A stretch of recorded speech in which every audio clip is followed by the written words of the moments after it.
どうも皆さん、カイトです。開発9年の歳月を経てリリースされたゴーストソングをご存知でしょうか。こちらは2022年11月4日に Nintendo Switch、PS4、Xbox、Steam でリリースされたゲームになります。早速ラストまでオリジナルでクリアしたんですけど、 2D で丁寧に描かれたメトロイドバニアでしたね。 SFC のスーパーメトロイドやソウルライクっぽさを感じ取られる作風で、広大な探索要素、スキルやモジュールによるバフ、レベルアップによる部分強化、そしてなかなかに歯応えあるボス戦はめっちゃ面白かったです。今回はゴーストソングというおすすめ作品のジャンル、ストーリー、魅力を簡単に紹介します。では早速やっていきましょう。まずこのゲームのジャンルになるんですが、謎に満ち溢れた異性を探索するメトロイドバニアアクションになります。オープニングの難易度選択からオリジナル、探検家と選択できますが、オリジナルでもサクサク進めます。もしメトロイドバニアに慣れてない方は探検家にするのがおすすめ。見た目からメトロイドに影響を受けているようなキャラデザに操作せ、ソウルライクっぽさを感じ取られるデス戻り体験が堪能できますね。衛星ロリアン内を探索するのが主になり、敵の生命体を倒しながらエネルギーをゲットしてデッドスーツのレベルアップ、カスタマイズによるモジュールバフ、王道のスキル解放で切り開いていきます。攻撃はメインブラスターでの遠距離攻撃からブラスター直殴りでの近距離攻撃の2パターン。ブラスターは連続攻撃でのメインになるんですけど、打ち続けと威力と勢いがなくなりオーバーヒートして赤くなります。この赤くなった状態で近距離攻撃をすると威力が大幅に上がるので有効活用しましょう。ちなみにオーバーヒートは時間経過で回復します。各エリアに存在するロボットの銅像でレベルアップができて、エネルギーを使用することで火力、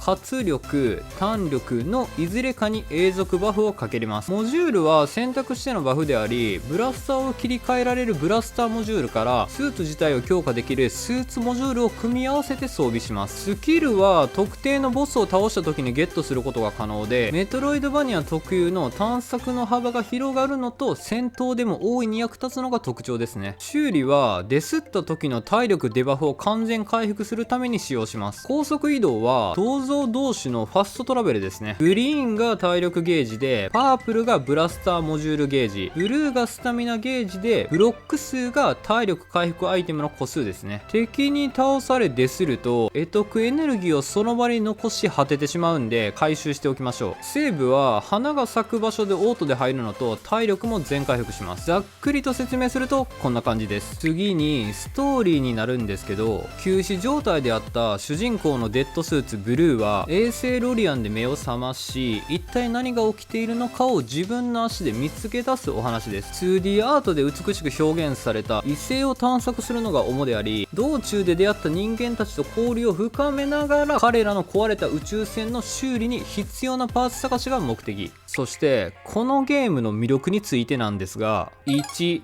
独創的な 2D で表現されたメトロイドバニア。プレイした瞬間に美しいという言葉が脳裏に浮かんだのがこのゲーム。主人公のデッドスーツことブルーを操作しながら衛星ロリアンを探索するんですけど、洞窟の中から地上、そして敵のフォルムまでとにかく丁寧に作られているなと感じ取られました。エリア全体に感じられる SF 要素も充実してて、衛星の中でのエイリアン種が常に漂っているステージ描写はテンションが常に上がりましたね。敵に関してももろエイリアンタイプから、この手のゲームには絶対にいる虫タイプ、イカれた骸骨野郎にハルクバリに襲いかかってくるヒューマンタイプなど、なんかこういうのいそうっていうのを大いに味わうことができます。この世界観が好きな人にはめっちゃプレイしてほしい。2、レベルアップの強化要素とモジュールとスキル。通常のメトロイドと大きく異なる点としては、ソウルライクっぽさのレベルアップによる身体強化が一番大きく目立つかなと。敵を倒したりなんか壊したりで得得できるエネルギーを消費してレベルアップかけれるんですけど、体力を上げるか火力を上げるかを結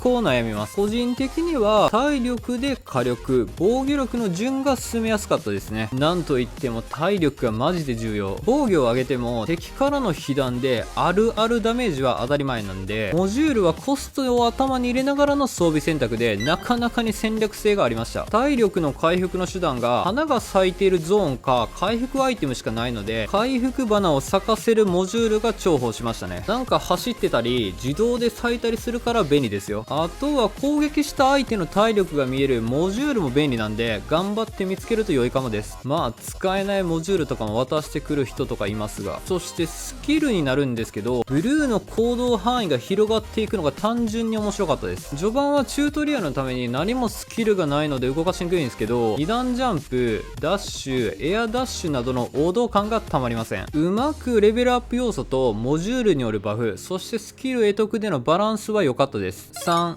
中盤以降から敵とボスがゴリゴリに硬い。序盤は遠距離でのちまちま打ちからの近距離でタクナゴリが通用したんですけど、中盤からは安全に安全を重ねて行動しないと一気に体力を持ってかれて果てるので注意が必要です。なんといっても敵との1対1がとにかく硬くなってきます。ブラスターモジュールを併用しながらの通常ブラスター、そして近距離の合わせ技が基本になってきますね。近距離攻撃は後々に槍を持っての攻撃から縦投げでの攻撃などインベントリから変更できます。ボスで一番厄介だと感じたのは終盤近くのオーガであり、硬い上にチェーン骸骨の振り下ろし判定が想像以上に広い。おまけにステージのぬかるみで思うように歩けないのが難易度を大幅に上げていましたね。途中でゲットした虫生成のブラスターでケチョンケチョンにしてやりましたがね。チームレス戦闘なのもあって突然に中ボスとかも当たり前なんですけど、ゴーストソングかなりやってくれてるなと。こういった敵の硬さも踏まえて倒した時の達成感とちょうどいい強さは最高でした。4、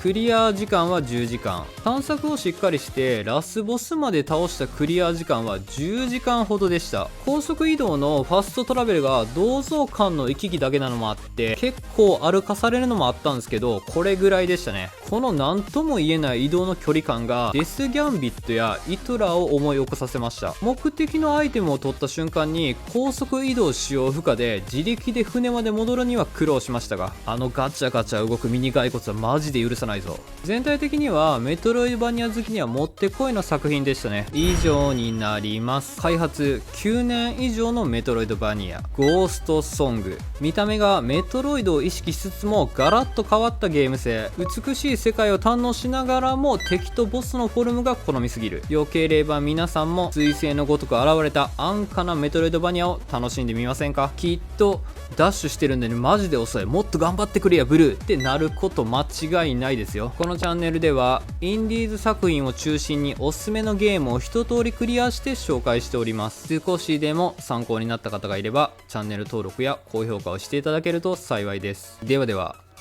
またの機会に。カイトでした。